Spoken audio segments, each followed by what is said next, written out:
안녕하세요. 2021 수시 전형 대비 진학지도 온라인 설명회에서 학생부 종합전형 분석과 지원 전략을 강의할 서울고 교사 김선우입니다. 오늘의 강의는 두 개의 주제로 나누어서 진행이 될 거고요. 1부에서는 2021 학생부 종합전형의 특징, 그 다음에 2부에서는 진학지도 사례를 바탕으로 해서 어려워하시는 학생부 종합전형에 대한 이해를 돕고자 합니다. 그럼 강의를 시작하도록 하겠습니다.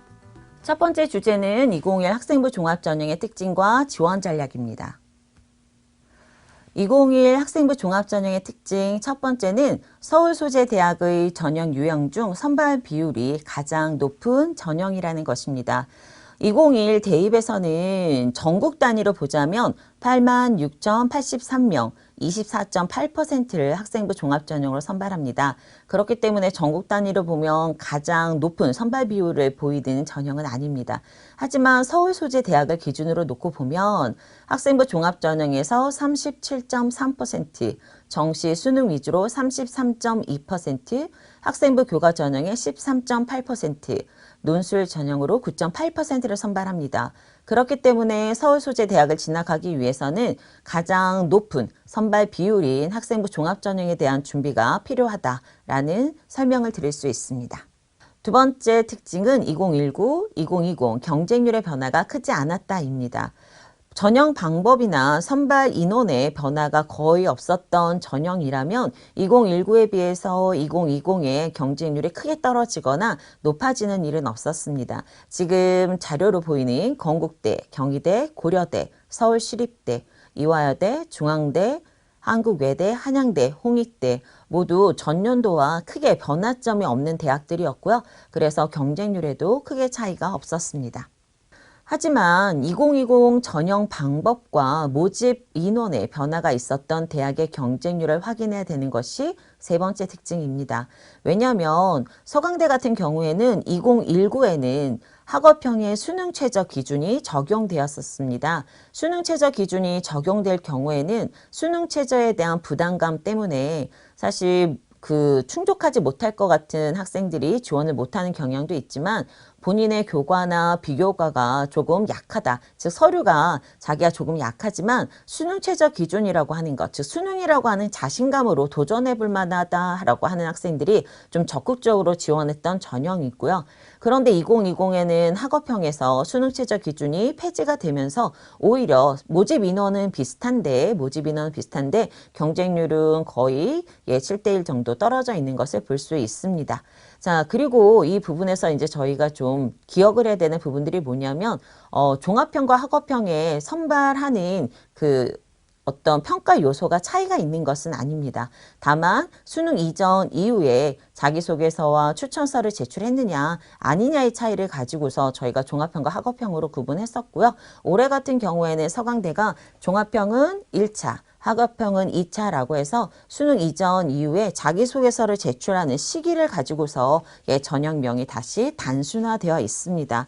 실제로 서강대 같은 경우는 경쟁률이 14대1, 13대1 이렇게 되지만 실제 경쟁률은 충원 합격률까지 계산하면 4대1 정도까지도 내려갈 수 있기 때문에 서류 안에서 교과와 비교과가 좀 잘 갖추어져 있는 학생이라면 적극적으로 도전해 볼 수 있는 그런 전형이다라고 말씀드릴 수 있겠고요. 자, 성균관대는 2019에 비해서 2020의 경쟁률 상승을 좀 이끌어낸 계열 모집 전형이 있습니다. 이랬던 가장 큰 이유는 2019, 2020의 가장 큰 차이점이 바로 전형이 바뀌었다. 즉 계열 모집과 학과 모집이라고 하는 것으로 전형명이 바뀌었고요. 그 다음에 가장 큰 변화는 모집 인원의 차이입니다. 계열 모집 같은 경우에는 2019에는 850명, 11.78대 1을 보였지만 2020에는 598명을 선발하면서 14.65대 1이라고 하는 경쟁률을 이끌어냈다라고 하는 부분에서는 경쟁률 상승이 되었다라고 볼 수 있고요. 학과 모집 같은 경우에도 단순한 수치로 보면 10.44대 1이지만 모집 인원이 716명에서 975명으로 늘어나 있는데도 경쟁률이 그대로 유지되었다라고 본다면 학생들이 더 많이 지원했다라고 하는 부분들을 저희가 확인할 수 있습니다. 2020에 가장 큰 변화를 보였던 대학 중 하나가 숙명여대입니다. 숙명영재1, 숙명인재2에서는 서류 100인 전형, 그 다음에 단계별 전형으로 면접을 진행하는 전형으로 구분했었는데요. 숙명인재2 면접형에서 19.63대 1의 높은 경쟁률을 보이면서 이 대학에 대한 어떤 치열한 경쟁을 보여주기도 했었습니다. 앞에서 제가 변경된 사항을 꼭 기억해야 된다라는 말씀을 드렸잖아요. 이것이 합불에 굉장히 큰 영향을 미칠 수 있습니다. 그렇기 때문에 올해 2020, 2021 변경된 사항을 저희가 기억해 두어야 할 것 같습니다. 수도권 소재 대학으로 저희가 좀 준비를 해봤는데요. 가천대 같은 경우에는 가천 바람개비 2 전형이 교과 전형에서 종합 전형으로 아예 전형이 바뀌었습니다. 그래서 교과 100으로 1단계를 선발하고 면접을 진행하던 교과형 선발에서 서류 70과 면접 30에 종합 전형으로 변경되었다. 그렇기 때문에 전년도 입시 결과를 참고하는 것은 조금 무리가 있을 수 있습니다. 그래서 그냥 진짜 참고점으로만 활용해 주시면 좋을 것 같고요. 고려대 같은 경우는 일반 전형을 두 개의 전형으로 나눴습니다. 일반 학업 우수형, 일반 계열 적합형으로 나눴고요. 이 중에서 가장 큰 차이는 사실 수능 최저 기준인 것 같습니다. 2020에는 수능 최저 기준이 인문계열은 4개 등급합 6, 자연은 4개 등급합 7이었습니다. 하지만 올해 2021에서는 2021 학업 우수형에서는 인문은 4개 등급합 7, 자연은 4개 등급합 8로 한 등급씩 완화된 것처럼 보입니다. 하지만 완화되었다라고 볼 수 없는 가장 큰 이유가 바로 탐구 반영 개수입니다. 2020에서는 탐구를 한 과목만 반영했었는데요. 2021에는 탐구를 두 과목 반영한다. 이 부분을 꼭 기억해 주시고 수능 최저 기준을 충족시킬 수 있다면 실질 경쟁률 자체가 굉장히 떨어지기 때문에 끝까지 수능에 집중해야 되는 전형이다 라고 말씀드릴 수 있습니다.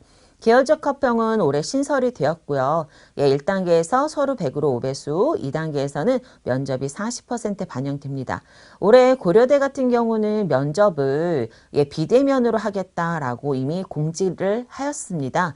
학업 우수형 같은 경우에는 면접고사를 영상면접 업로드 시행으로 바꿨고요.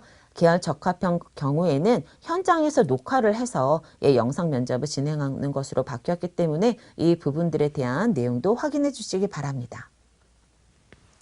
네, 명지대 같은 경우에는 일괄 선발 서류 100인 전형에서 올해는 1단계에서는 서류 100으로 3배수, 2단계에서는 면접 30%가 반영되는 단계별로 바뀌었고요. 서울대 같은 경우는 코로나19라고 하는 특별한 사태 때문에 저희의 수능 최저 기준이 완화되었습니다. 3개 영역 3등급, 탐구도 각각 3등급이라고 하는 조건을 기억해 주시고요.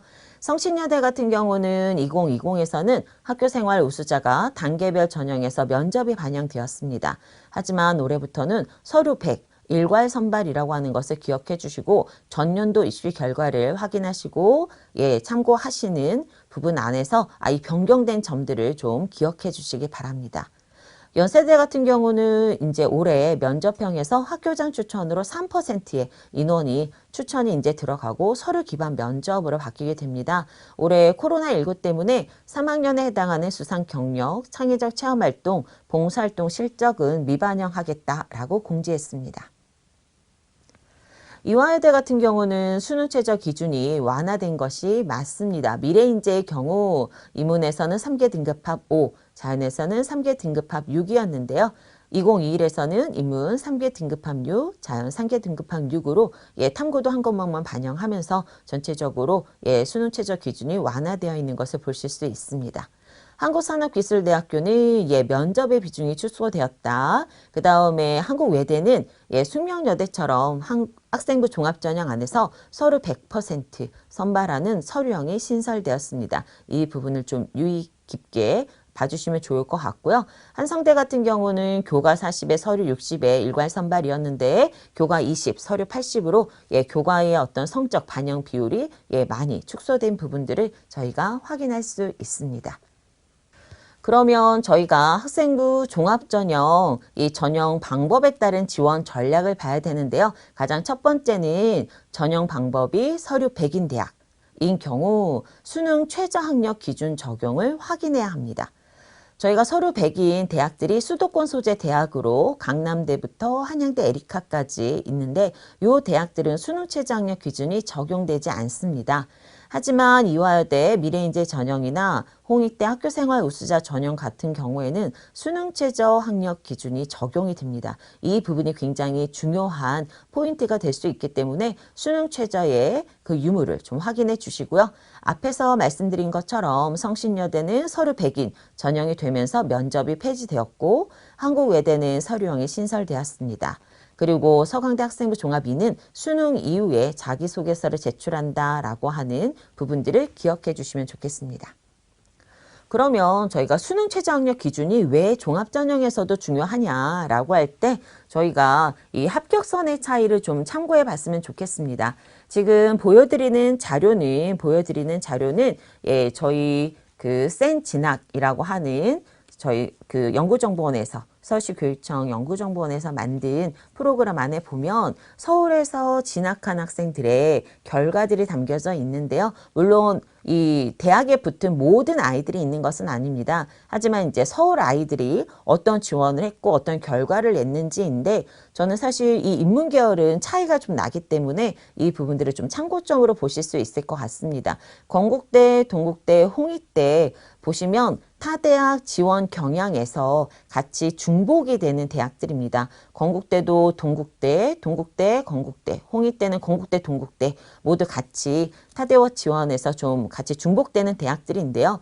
홍익대 학교생활 우수자에만 수능 최저학력 기준이 적용됩니다. 그러면서 합격자의 75% 대학에서 발표한 기준을 놓고 보면 이렇게 이제 교과 성적 자체는 사실 0.1, 0.2가 굉장히 좀 크게 보이는 요소가 있잖아요. 근데 저희가 서울에 있는 중상위권 대학인데 2등급이 넘어가면 즉 3등급이 되면 합격이 되게 어렵다. 저희가 그렇게 많이 생각하고 있는 대학들입니다. 근데 홍익대 학교생활 우수자 전형 같은 경우에는 합격자의 75% 교과 성적이 3.09 등급이고요. 예, 수능은 2.83 등급입니다. 이건 아무래도 예, 수능 최저 학력 기준을 충족했기 때문에 예, 교과보다는 수능에 평균이 조금 더 높은 걸 볼 수 있고 수능 최저 학력 기준을 충족할 수 있다면 예, 3등급 초반대 학생들이 좀 적극적으로 지원해 볼 만한 대학이다라는 예, 그런 생각이 듭니다. 자연계열을 참고하면 자연계열 같은 경우는 크게 차이는 없었습니다. 사실 건국대, 동국대, 홍익대 모두 보면 교과 성적이 예, 3등급 초반대에 형성되어 있는 걸 볼 수 있죠. 하지만 이제 수능에 좀 차이가 있고요. 저희가 종합전형이다 보니까 사실 교과 성적만으로 비교하기는 어렵지만 수능 최저가 충족할 수 있다. 수능 최저가 이제 충족돼서 자신의 교과나 비교과에 조금 약한 부분들을 보완할 수 있다라고 하면 저는 이 3등급 대 학생들이 가장 적극적으로 도전해야 되는 대학이 바로 홍익대 학교생활 우수자 전형이다라는 생각이 듭니다. 자, 그럼 저희가 이제 세 번째는 학생부 종합전형을 2개 이상 운영하는 대학을 지원할 때 확인하자입니다. 자, 지금 서류 100인 대학들인데요. 이런 대학들의 학생부 종합전형이 2개 이상 되는 대학들이 상당히 많이 있습니다.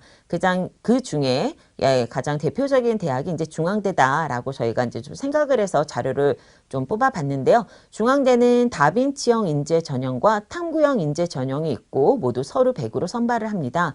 그런데 평가 요소와 비율을 놓고 보면 그 가장 큰 차이를 보이는 부분이 바로 이 네모난 박스 안에 있는 빨간색 박스 안에 있는 부분입니다. 다빈치형 인재는 학업 역량, 탐구 역량, 통합 역량, 발전 가능성, 인성 모두 20, 20, 20으로 아주 정확하게 좀 골고루 발달되어 있는 학생들을 원합니다. 하지만 탐구형 인재는 평가 요소와 비율에서 보시면 탐구 역량이 30, 전공 적합성이 30입니다. 그렇기 때문에 다빈치형 인재와 탐구형 인재에서 선발하고자 하는 학생이 다르다라는 이해를 하실 수 있고요.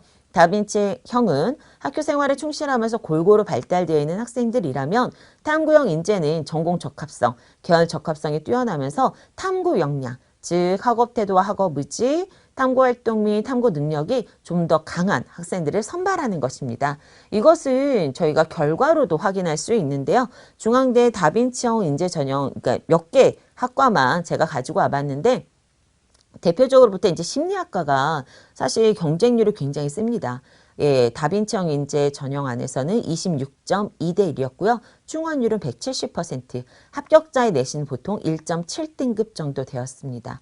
하지만 탐구형 인재 전형 안에서는 경쟁률 18.5대 1, 충원율 55%, 다빈치형 인재 전형보다 충원율이 대부분 좀 낮은 편이고요. 합격자의 내신은 2.9등급이었습니다. 근데 왜 이렇게 합격자의 내신 등급대와 또는 그 학생들이 충원되는 퍼센트가 다를까를 놓고 보면 앞에서 설명드린 것처럼 전형 요소, 그 다음에 반영 비율에 따라서 예, 원하는 인재상이 다르다. 다빈치형에서 선발하고자 하는 인재상과 탐구형 인재에서 선발하고자 하는 그런 학생이 다르기 때문에 이 부분들을 저희가 평가 항목과 반영 비율을 꼭 확인하고 예, 지원하실 필요가 있겠습니다.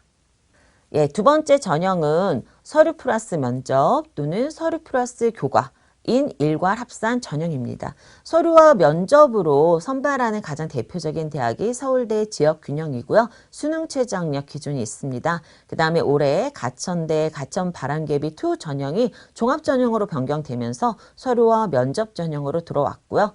그리고 교과와 서류가 되어 있는 대학이 어디냐라고 보면 건국대 학교 추천, 경희대 고교연계, 국민대 학교장 추천, 한성대 한성인재, 한양대 에리카 교과 복합형입니다. 이 중에서 건국대, 경희대, 국민대가 모두 다 학교장 추천이라고 하는 조건들을 가지고 있거든요. 그래서 저희가 이런 부분들도 좀 확인해 볼 필요가 있겠습니다. 자, 서류와 면접 전형은요. 서류와 면접의 준비가 동일한 과정이다라고 생각합니다. 가장 대표적인 대학이 서울대 지역균형인데요. 예, 서류와 면접을 일정 비율로 일괄 합산하는 전형인데 올해는 수능 최저학력 기준이 완화가 되어 있습니다. 그런데 일반 전형 같은 경우에는 그 학과별로 요구하는 제시문, 면접을 봐야 되잖아요. 예, 그런데 지역균형 같은 경우는 그냥 서류 면접이다라고 되어 있습니다. 그래서 생활기록부와 자기소개서를 바탕으로 한 면접이 이루어지는데 일단 지원자 전체가 면접까지 필수적으로 실시가 되고 면접의 영향력이 크다라는 생각이 듭니다. 왜냐하면 실제로 면접을 하고 온 학생들의 그 후기를 들어보면 저희도 이제 작년에 지원했던 학생이 면접이 끝나자마자 전화했을 때 뭐라고 했냐면 선생님 정말 1학년 때 있었던 교과 내용과 발표 내용까지 너무 꼼꼼하게 질문을 하셨다. 그래서 자기가 자소서를 준비하는 과정 안에서 학교생활기록부와 자소서를 연계하기 위해서 생활기록부를 정말 꼼꼼하게 정말 수십 번 읽었던 부분들이 너무 도움이 되었다라는 얘기를 했습니다. 즉 서류와 면접이 별개가 아니라 준비하는 과정은 동일한 과정이다. 즉 학생의 학교생활에 대한 이해가 서류로 준비가 되고요. 이 부분이 면접까지 연결되는 것으로 볼 수 있습니다. 자, 교과와 서류가 합산되는 이 방법 안에서 교과가 절대적인 것은 아니다라는 말씀을 드리고 싶은데요. 물론 내신을 정량평가하기 때문에 지원자의 내신 범위는 매우 한정되어 있는 편입니다. 하지만 예, 교과 성적을 정량평가로 반영을 하고 있고요. 예, 30% 이상 높은 비중을 차지하는 대학이 없습니다. 그 얘기는 뭐냐면 이 전형 자체도 종합전형이라는 것이죠. 그렇기 때문에 예, 물론 일정 범위의 내신을 가진 학생들이 서류를 준비해서 지원하기는 하지만 전년도 평균점, 그 다음에 합격자의 분포도, 그 다음에 자기가 그 학과에 적합한 어떤 그 특성들이 있다. 그런데 이 부분을 잘 부각할 수 있다라는 생각이 들면 저는 좀 적극적으로 추천을 받고 지원해 볼 필요가 있다라고 하는 것이 바로 이 학교에서 이제 추천을 하는 이 전형이다라는 생각이 들었습니다. 그래서 학교장 추천 전형을 좀 비교해 보았는데요. 건국대 학교 추천은 교과 30, 추천 인원의 제한이 없고요. 경희대 고교연계도 교과 30에 서류 70, 인문 2, 자연색, 예체능 1명입니다. 국민대 학교장 추천은 교과 30에 추천 인원의 제한이 없고요. 동국대학교는 서류 100입니다. 다른 대학하고는 좀 다르게 예, 교과 전형을 따로 교과 성적을 따로 반영하지 않고요. 예, 모두 5명 하지만 계열별로 3명 이내 라고 되어 있습니다. 중앙대는 교과 전형으로 들어갑니다. 교과가 60%나 되거든요. 하지만 학교장 추천이라고 하는 항목에서는 좀 이제 유사한 전형명의 방법을 가지고 있어서 제가 가지고 와봤고요. 교과가 정량평가되는 경우가 대부분이고 수능 최저학력 기준이 적용되지 않기 때문에 서류와 수능이 교과보다 상대적으로 좀 약한 학생들이 좀 적극적으로 도전하는 경우가 많이 있었습니다. 학교들의 그 추천 전형 안에서의 경쟁률과 충원율을 보면 경쟁률이 10대 1을 넘어가는 학교가 없습니다. 사실 건국대학교 추천이 8.2대 1로 추천인은 제한이 없기 때문에 8대 1까지 간 것이지만 예, 다른 대학들 같은 경희대, 국민대, 동국대를 보면 예, 경쟁률 자체가 교과 전형처럼 예, 굉장히 낮게 되어 있죠. 그런데 높은 것은 무엇이냐면 예, 바로 충원율입니다. 그래서 경쟁률이 다른 종합전형에 비해서 낮은 편이다. 제가 앞에서 말씀드렸잖아요. 교과 성적이 정량적으로 반영되긴 하지만 서류가 70이나 된다. 또는 동국대는 서류가 100이나 된다. 라고 하는 부분을 좀 기억해 주셨으면 좋겠어요. 그래서 충원율이 다른 종합전형에 비해서 높기 때문에 사실 추가 합격되는 학생들이 굉장히 많다.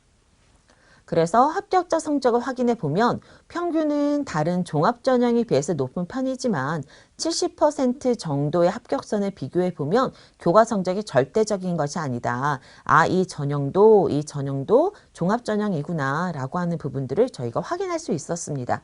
그래서 대학에서 제공한 자료들을 좀 가지고 와봤는데요. 경희대 고교연계 같은 경우에는 예, 경쟁률이 4.9, 국어국문학과를 예로 들 때요. 4.9대 1이었고요.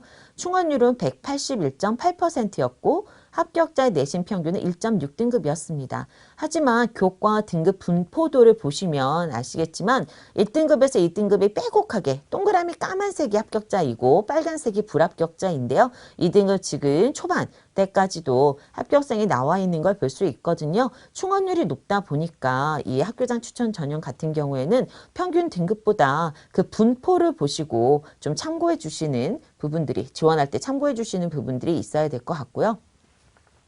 동국대학교 학교장 추천 전형 같은 경우에는 인문과 자연을 비교해서 보았을 때 물론 최종 합격자의 내신 등급은 2.1등급, 2.3등급으로 모두 높은 편입니다. 근데 밑에 있는 그 편차라고 되어 있는 빨간색 박스 안을 보시면 예, 인문도 0.7, 0.6, 그 다음에 자연도 0.6이라고 해서 대부분 3등급 정도까지는 예, 합격생이 나온 것을 볼 수 있습니다. 이거는 뭐냐면 학교장 추천 전형도 굉장히 충원율이 높은 그런 학교입니다. 그래서 예, 충원율이 높은 학교이고 또 학교장 추천 인재 전형에서 어떤 학교 학생들이 많이 합격을 하냐면 일반 계고가 90.3%, 자공고가 5.31%, 자사고가 1.61%로 거의 대부분 일반계고 학생들이 합격했습니다. 그렇기 때문에 일반계고 학생들 중에 학교장 추천 전형을 지원하는 학생들이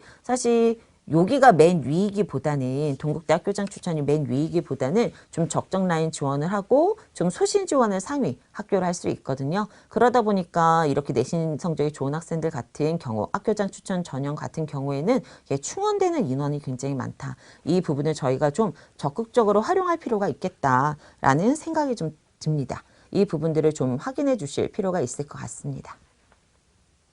전형의 세 번째는 가장 많은 대학들이 선발하고 있는 단계별 전형입니다. 단계별 전형은 보통 1단계에서 서류 100%로 모집 인원의 배수, 인원을 선발하고요. 2단계에서는 서류와 면접이 진행이 됩니다. 그런데 이제 수능 최저가 적용되는 대학과 그렇지 않은 대학으로 나누어져 있습니다. 그래서 대부분은 수능 최저가 적용되지 않는데 밑에 보시면 수능 최저가 적용되는 대학들은 대부분 의예과, 그리고 고려대 일반 학업 우수형을 보실 수가 있고요. 이렇게 단계별 전형은 학교별로 평가 항목이 좀 다릅니다. 그래서 가톨릭대부터 상명대까지 저희가 이 평가 항목을 보면 가톨릭대의 잠재능력 우수자 전형 같은 경우에는 전공 계열 적합성이 35%로 가장 높고 학업 역량과 발전 가능성이 25%입니다. 그런데 고려대 학업우수형은 학업 역량이 40%로 가장 강합니다. 전형명도 학업우수잖아요. 그렇기 때문에 학업 역량이 높이 평가되는 전형이다라는 이해를 해주실 수 있고요. 경희대 네오르네상스 같은 경우에는 학업 역량과 전공 계열 적합성이 30, 30입니다. 그런데 광운대는 광운 참빛 인재 전형에서 굉장히 다른 학교랑 차이가 나는 부분이 바로 여기인데요. 전공 적합성은 사실 30% 다른 대학들도 굉장히 많거든요. 근데 인성이 30%입니다. 그렇기 때문에 이 광운 참빛 인재를 지원하기 위해서는 광운 참빛 인재에서 요구하고 있는 평가 역량, 평가 항목 이라고 하는 부분들을 저희가 좀 꼼꼼하게 살펴보고 지원하실 필요가 있겠고요. 명지대와 상명대의 명지인재, 상명인재 같은 경우에는 전공 계열 적합성이 가장 높습니다. 그래서 명지인재는 전공 적합성이 50, 인성 20, 발전 가능성이 30이고요. 상명인재는 전공 적합성이 45, 인성이 25, 발전 가능성이 30이라고 해서 학교마다 평가 항목의 비율이 다르기 때문에 본인의 장점, 우리 학생의 장점을 좀 강하게 내세울 수 있는 그런 학교를 선택하는 것이 유리할 것 같습니다. 네, 수능 최저학력 기준은 다시 한번 말씀드려야 될 것 같은데요. 의예과들이 대부분 이렇게 수능 최저학력 기준이 적용되고 있습니다. 수능 최저학력 기준을 충족하면 굉장히 그 실질 경쟁률이 낮아지거든요. 특히 고려대 일반 학업우수형은 앞에서 설명드린 것처럼 올해 수능 최저가 완화되었다라고 보기 어렵습니다. 그리고 코로나19라고 하는 사태 때문에 사실 학생들이 공부하는 데 있어서 굉장히 많은 어려움을 겪고 있습니다. 이건 고3이나 재수생이나 똑같은 상황이다라고 생각이 드는데요. 수능 최저학력을 우리가 충족할 수 있다면 굉장히 중요한 그 전략, 방법이 된다라고 볼 수 있겠고요. 이런 부분들을 저희가 설명을 드리면 수능 최저학력 기준을 충족하면 실질 경쟁률이 하락합니다. 전년도 고려대학교 일반 전형을 보시면 2019, 2020 모집 인원의 차이는 별로 없었고요. 경쟁률의 차이도 크지 않았습니다. 그런데 면접 결시율을 보면 2020에서는 면접 결시율이 거의 11% 늘어납니다. 수능 최저를 충족시키지 못했다라는 의미죠. 그러다 보니까 실질 경쟁률이 2.61대 1에서 2.04대 1까지 떨어집니다. 이 이야기는 뭐냐면 이렇게 일반 전형 수능 최저 기준이 좀 이렇게 강한 대학과 전형을 지원할 때는 중요한 조건 중에 하나가 이 수능 최저 학력 기준 충족이다 라고 하는 부분들을 확인할 수 있고요. 합격자 상위 70%의 교과 등급을 보시면 교과 등급이 대부분 2등급 후반대에서 3등급 초반대에 형성되어 있는 것을 보실 수 있고 수능 최저 충족 비율도 70% 이상 많이 되지 않기 때문에 이런 부분들을 참고하신다면 본인의 장점을 잘 살릴 수 있는 전형인지 아니면 나는 일반 전형의 학업우수형은 좀 어려운 전형인지 라고 하는 판단이 쓰실 것 같습니다.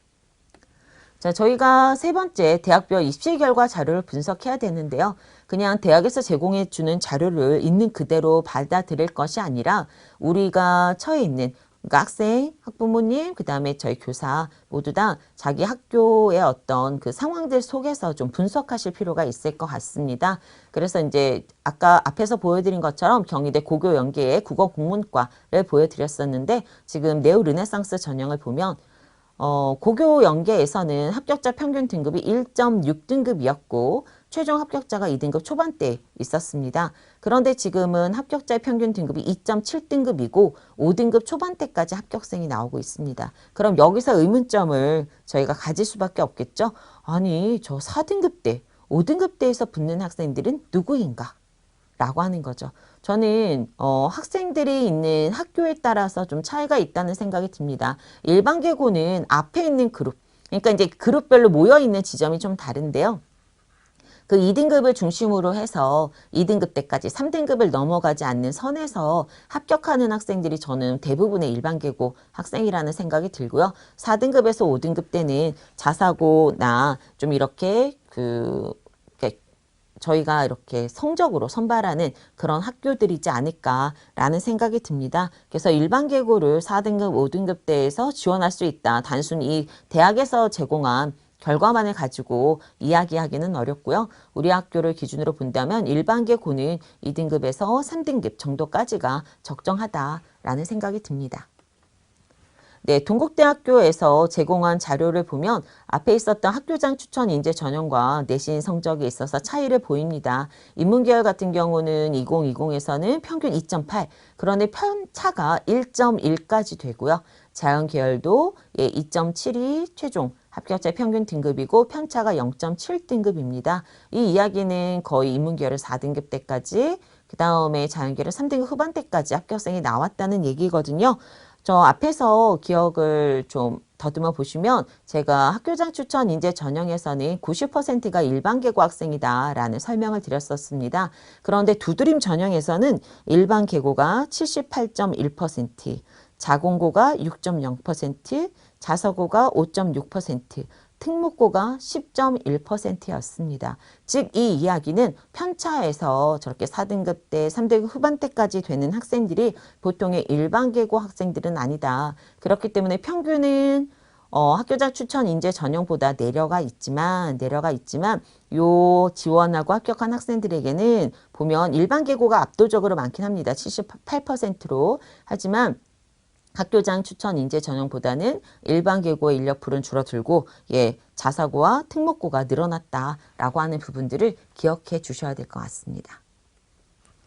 네 번째는 저희가 면접고 사이를 확인해야 되는데요. 아무래도 가장 큰 부담이 면접이 될 수 있습니다. 종합전형에서는요. 그래서 수능 전, 수능 후로 나눠서 봐야 될 것 같고요. 저희가 이제 수능 전에 지금 11월 7일부터 해서 11월 27일까지 이 대학들이 수능 전에 이루어집니다. 그래서 주로 토요일하고 일요일에 성균관대 11월 7일 학과 모집 사범대학 을 중심으로 해서 이제 면접이 진행이 되고요. 이렇게 이제 가천대 같은 경우는 이틀에 거쳐서 면접을 진행하는 경우에 표시를 해두었기 때문에 우리 학생들이 수능 전에 면접에 응시해도 크게 영향이 없을지 아니면 꼭 수능 후여야 되는지 사실 이 대학별 고사일이 수능 전후에 따라서 경쟁률의 차이도 있기 때문에 학생들이 본인의 유불리를 좀 생각해 주실 필요가 있겠습니다.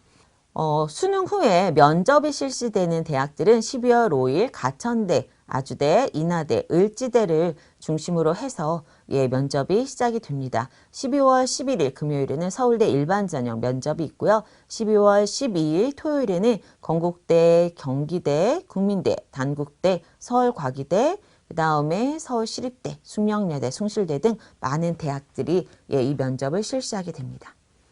맨 마지막 언제까지 면접이 실시가 되냐면요. 12월 20일 일요일 가톨릭대 잠재능력 우수자 인문계열, 건국대 KU 자기추천 인문계열, 세종대 창의인재 인문 자연계열이 12월 20일 일요일을 마지막으로 대학별 면접일이 모두 다 종료가 됩니다. 그럼 면접고사일을 확인했으니까요. 저희가 면접을 준비해야 되잖아요. 올해 학생부 종합전형 단계별 안에서 면접의 비율을 가지고 구분을 해보았습니다. 면접 비율이 20인 대학부터 면접 비율이 60인 대학까지인데요. 보통 30% 반영하는 대학이 가장 많습니다. 그런데 지금 40, 50, 60도 지금 생각보다 많다라고 하는 부분들을 저희가 확인할 수 있잖아요. 특히 숙명인재 면접형 같은 경우 소프트웨어 인재 전형과 면접형 같은 경우에는 면접 비율이 60%다. 굉장히 크기 때문에 면접의 영향력이 절대적이다라는 생각을 하실 수 있을 것 같아요. 그러면 서류 1단계의 비율이 70이고 서류가 70이고 면접이 30이다. 그럼 면접의 영향력은 얼마나 될까라고 했을 때 저희가 다음의 자료를 한번 참고해 볼까 해요. 동국대 입학처에서 제공한 그 자료를 보면 2단계에서 면접이 30%입니다. 그런데 화학과 사례를 보았을 때 3배수를 선발했고요. 그 다음에 면접 후 최종으로 보자면 면접을 통해서 합불이 바뀌는 비율이 최종 합격자 기준 52%였습니다. 즉 면접의 영향력이 생각보다 크다라고 볼 수 있는 거거든요. 그래서 이렇게 단계별 전형 안에서는 아무래도 면접의 강점을 가지고 있는 학생들이 좀 더 적극적으로 지원할 수 있을 것 같습니다. 그러면 저희가 학생부 종합전형의 특징에 대해서 설명을 드렸는데 한번 전체적으로 내용을 정리를 한번 해볼까 합니다. 일단 저는 첫 번째 전형 방법에 따른 자신의 강점과 약점을 분석하고 지원 전략을 수립해야 할 것 같습니다. 왜냐하면 저희가 모든 것이 다 갖춰져 있으면 좋겠죠. 하지만 그러기 어렵거든요. 그럴 때는 강점을 좀 부각하고 약점을 좀 보완해야 되기 때문에 본인을 좀 객관적으로 강점과 약점을 분석할 필요가 있겠고요. 수능 최저학력 기준이 적용된다면 적극적으로 활용해 주셔야 될 것 같습니다. 그 다음에 세 번째, 제가 경희대와 동국대 예를 보여드렸잖아요. 전년도 대학별 결과와 본교의 결과를 비교해서 참고해야 합니다. 일반계고, 자사고, 특목고의 그 합격생의 그 성적대가 좀 다르기 때문에 전년도 대학별 결과를 좀 본교 결과와 비교해서 참고하실 수 있으면 합격에 훨씬 더 도움이 되실 것 같고요. 저는 되게 이제 강조드리고 싶은 것 중에 하나가 이 네 번째인데, 지원학과와 유사한 성격을 가진 학과를 검색하고 지원 시 이 학과의 확장 그리고 연계를 통한 지원 전략을 짜면 합격률이 높아질 수 있습니다. 이 이야기는 뭐냐면 저희가 종합전형에 대한 오해 중에 하나가 저는 경영학과를 가고 싶어서 계속 경영학과로만 준비를 했어요. 그런데 다른 학과를 경쟁률이 높다고 해서 바꿀 수 없잖아요. 그러니까 그냥 경영학과를 쓸게요 라고 하는 학생들이 있는데, 경영학과와 유사한 성격을 가진 학과들이 상당히 많이 있습니다. 이럴 경우에는 그런 학과를 확장하고 연계를 통해서 경영학과가 아니라 졸업 후에 할 수 있는 일은 거의 비슷하지만 지원할 때 그리고 합격률을 높이기 위해서 확장과 연계라고 하는 전략을 좀 활용해 주시면 좋을 것 같고요. 수시 6회를 학생부 종합전형으로 모두 다 지원하는 것을 저는 지양해야 한다고 생각합니다.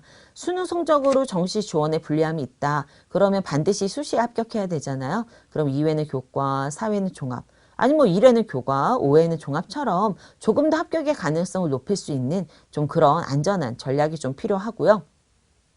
논술 전형처럼 학생부 종합 전형도 사냥 지원으로만 지원 전략을 짜면 실패할 확률이 높습니다. 왜냐하면 학생들은 자신에 대해서 자기가 좀 좋게 생각하는 부분만 크게 좀 확대해서 해석하는 경우가 있습니다. 하지만 전국에 있는 고등학교를 기준으로 보면 본인이 가지고 있는 교과와 비교과는 사실 굉장히 평균 수준이기가 쉽습니다. 그렇기 때문에 상향 지원으로만 지원 전략을 짜면 실패할 확률이 높기 때문에 자신의 서류에 대한 객관적 분석, 저는 학생들한테 제3의 자아가 너를 평가해야 된다라는 이야기를 하는데, 그 객관적 분석 후 소신 지원과 적정 지원의 전략을 수립해야만 저희가 알맞은 어떤 전략을 사용해서 합격의 기쁨을 누릴 수 있을 거다라는 생각이 듭니다. 그래서 이런 여러 가지 내용들을 좀 유념해 두시고서 학생부 종합전형을 지원하는 그 지원 계획을 수립해 주시면 도움이 될 것 같습니다. 네, 학생부 종합전형의 특징과 지원별 여러 가지 유의사항에 대해서 알아봤습니다. 그러면 이제는 이 여러 가지 전형별 특징을 활용했던 진학지도 사례를 바탕으로 해서 학생부 종합전형의 어떤 키워드, 그 다음에 포인트, 그 다음에 유의사항을 정리하는 시간을 가질까 합니다. 학생부 종합전형 진학지도 사례 첫 번째는 전공과 연계되는 교과와 비교과 활동의 장점을 극대화하라입니다. A학생과 B학생을 보면 A학생은 교과 성적이 2.61등급, B학생은 2.79등급입니다. 그런데 가장 큰 차이는 A학생은 수학을 굉장히 잘하는 학생이고요. B학생은 수학이 미흡한 학생입니다. 그런데 두 학생 모두 지원하고자 하는 학과는 경영학과였습니다. 근데 경영학과 같은 경우에는 수학을 잘하는 학생들을 좀 좋아하는, 왜냐하면은 그 전공의 어떤 적합성 여부에서 수학이라고 하는 부분들이 좀 강조가 되고 있거든요. 그런데 A학생은 수학은 우수하지만 동아리 활동 이후에 다른 비교과 역량이 좀 부족하고요. B학생 같은 경우는 수학은 미흡하지만 동아리, 인문학 아카데미, 독서활동, 교과 세트까지 비교과 부분이 굉장히 좋았습니다. 이런 경우에 두 학생 모두 다 경희대학교를 지원하고 싶은데 어떤 전형을 선택하면 좋을까? 왜냐하면 경희대학교도 학생부 종합전형 안에 두 개의 전형이 있습니다. 고교 연계와 네오 르네상스 전형이 있거든요. 그랬을 때 어떤 전형을 선택하면 좋을지 고민을 했었는데, 일단 A학생 같은 경우에는 수학을 진짜 잘하는 학생입니다. 이 동아리도 인문계열 학생이지만 수학과 관계되어 있는 동아리고요. 수학과 관련되어 있는 수상, 그 다음에 교과, 실제로 수능까지도 수학은 1등급을 받았던 학생이어서 이 학생 같은 경우에는 나중에 나와서 하고 싶은 일 자체가 단순하게 그 경영학과만이 아니라 사실 회계와 관계된 부분들이 있었기 때문에 아주 이 학생이 장점을 부각한 회계세무학과를 지원하고자 하는 그런 계획을 좀 세우게 되고, 그러면서 저희가 전년도 결과 이런 부분들을 확인했을 때 전공적 합성이라고 하는 부분들 안에서 사실 내신은 전년도 합격생들보다 조금 낮은 성적이었거든요. 하지만 수학의 장점, 인문계열에서 수학의 장점이 이렇게 부각되는 학생들이 많지 않기 때문에 고교 연계로 회계세무학과를 지원하는 전략을 사용했고 그 다음에 합격을 했습니다. 경희대 입학처에서 올해 제공한 전년도 결과에 보면 회계세무학과는 합격생 평균의 등급은 1.6등급이었고요. 여기 있는 2등급 후반대에 하나 떨어져 있는 학생 있잖아요. 이 학생이 바로 A 학생인 것 같습니다. 그런데 그 앞에도 내신 성적은 더 좋은데 불합격생이 굉장히 많습니다. 그 이유를 저희는 이 학생이 다른 비교과 역량은 조금 부족한 부분들이 있지만 회계세무학과라고 하는 학과의 특징, 이 전공의 특징에 맞는 수학의 우수성으로 굉장히 좋은 평가를 받았다라는 생각이 들었고요. B학생은 수학이 좀 미흡하다라고 했잖아요. 그래서 이 학생은 영어, 그 다음에 사회 역량이 굉장히 좋은 학생이고 특히 교과 세특이 이 전공에 잘 맞춰져 있는 학생이었습니다. 그래서 무역이나 국제통상 쪽에 관심을 가지고 있는 학생이어서 이 내신보다는 비교과 역량을 좀 충분히 활용할 수 있는 네오르네상스 전형 무역학과를 지원해서 합격을 했습니다. 그럼 이제 B학생 같은 경우는 어떤 내용들이 있었길래 이렇게 비교과가 좋다고 하느냐라고 보면 동아리, 봉사, 교과 세특, 독서 모두 우수인데요. 무역학과와 이제 국제통상을 같이 희망하는 학생이기 때문에 국제무역이라고 하는 키워드를 두고 이 학생이 국제무역에서 필요한 게 뭐냐라고 했을 때 그 전공 가이드북이나 학과에 들어가서 여러 가지 자료들을 검색한 이후에 첫 번째, 실용성과 창의성이 필요하다. 두 번째, 윤리적 경영이 있어야 된다. 세 번째, 국제사회에 대한 이해가 높아야 된다라고 하는 키워드를 설정을 했어요. 그리고 이 키워드에 맞춰서 본인의 학교생활 기록부를 낱낱이 분석을 했습니다. 그랬더니 실용성과 창의성 부분은 독서와 2학년 경제 세트, 3학년 독서 세트를 연결할 수 있었고요. 윤리적 경영에서는 봉사활동과 2학년 독서 토론, 3학년 생활과 윤리 세트, 그리고 국제사회 이해라고 하는 부분에서는 2학년 때 했던 경제 교과 세트, 3학년 영어 독해, 그리고 2학년 자율활동과 3학년 동아시아사를 연결할 수 있었습니다. 이렇게 본인이 사실 교과 중심의 세특을 바탕으로 해서 전공에 대한 적합도를 나타내었기 때문에 굉장히 좋은 결과를 낸 것이 아닌가라는 생각이 들고요. 이 학생 같은 경우는 경희대 무역학과를 합격했지만 동국대학교는 학교장 추천, 인재 전형으로 국제통상학과도 합격한 학생입니다.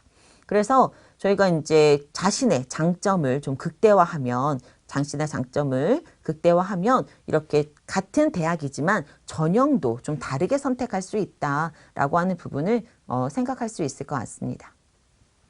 자, 두 번째는 전년도 입시 결과 참고 후 지원 학과를 확장하고 연계하라. 제가 학생부 종합전형 맨 마지막 그 특징에 대한 어떤 정리에서 뭐라고 말씀드렸냐면 하나의 학과에만 고정될 필요가 없다. 이 학과라고 하는 것들은 연계가 되어 있는 것이 굉장히 많다. 그래서 확장과 연계라고 하는 말씀을 드렸는데 그 사례입니다. A학생과 B학생은 교과 성적에 있어서 거의 차이가 없죠. 3.5등급, 3.51등급입니다.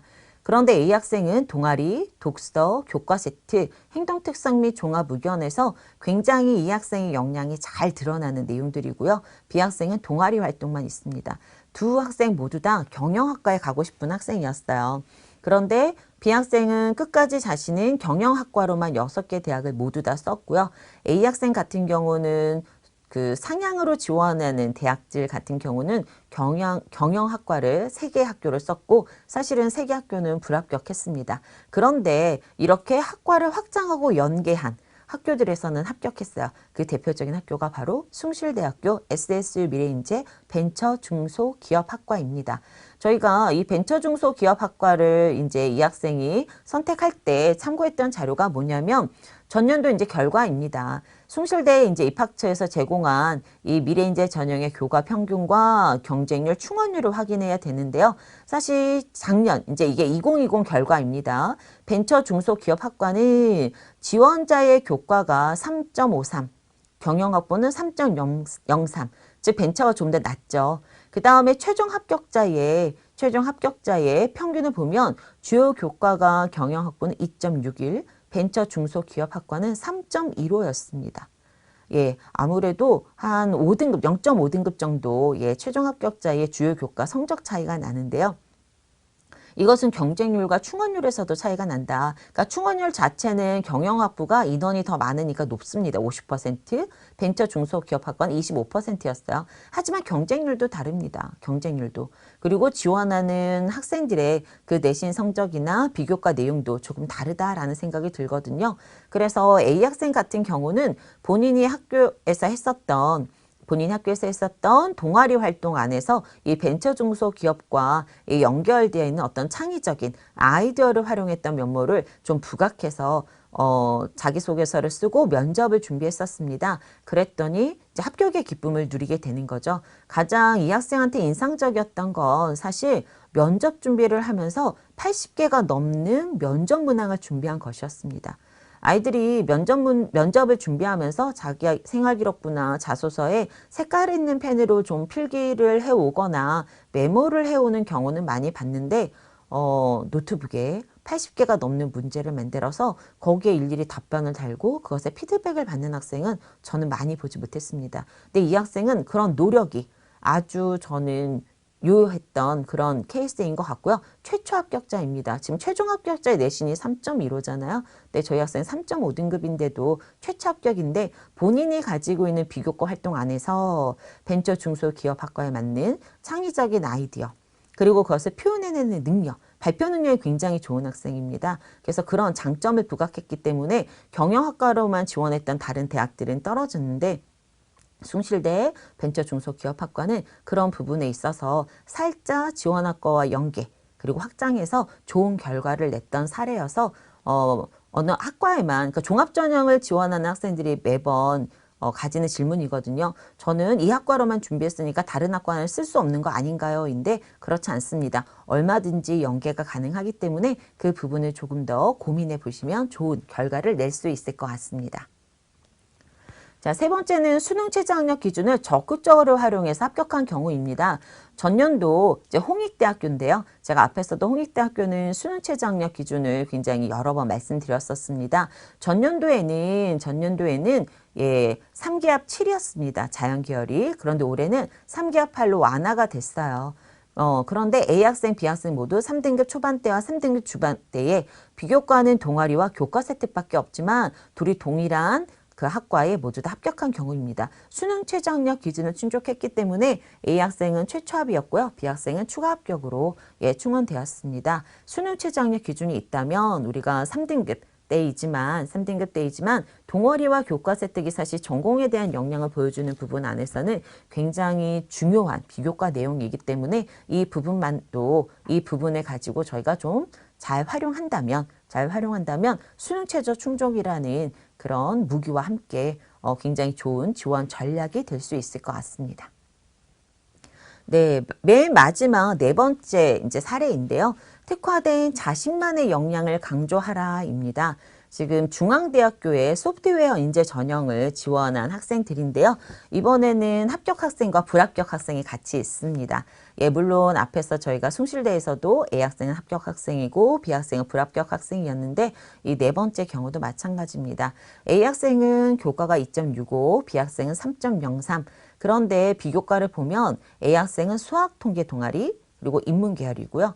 그 다음에 빅데이터 관련 발표 내용이 많습니다. 그래서 이제 통계에 포인트를 맞춰서 저희가 이런 컴퓨터, 그 다음에 소프트웨어를 활용한 그런 역량들을 가지고서 이제 이 학과에 지원하겠다라고 하는 부분이었어요. 그런데 B학생 같은 경우는 교과는 3.03이지만 비교과를 보시면 프로그래밍 대회, 보고서 발표 대회, 정보 우수 동아리, 정보 교과 세특 우수 등 이 정보 쪽으로 소프트웨어 쪽으로 굉장히 강화되어 있는 걸 볼 수 있습니다. 정말 특화된 자신만의 역량이 있는 학생인 거죠. 그래서 중앙대 소프트웨어 인재 전형의 평가 방법은 탐구형 인재 전형과 동일합니다. 즉 전공 적합성과 탐구 역량이 30, 30으로 그 우수성이 부각되면 다른 부분들보다 더 높은 평가를 받는 거거든요.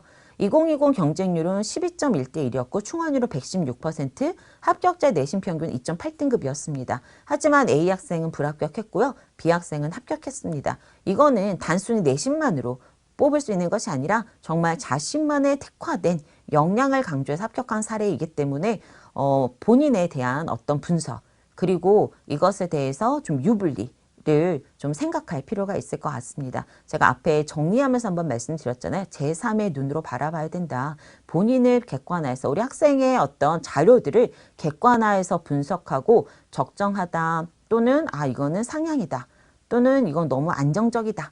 뭐 이런 부분들을 좀 평가해보고 수시 6회 내용 안에서 이런 부분들을 좀 잘 조합한다면 합격의 기쁨을 누릴 수 있을 것 같습니다. 지금까지 학생부 종합전형에 대한 안내를 드렸습니다. 대학, 학과, 전형 선택에 도움이 되셨길 바라고요.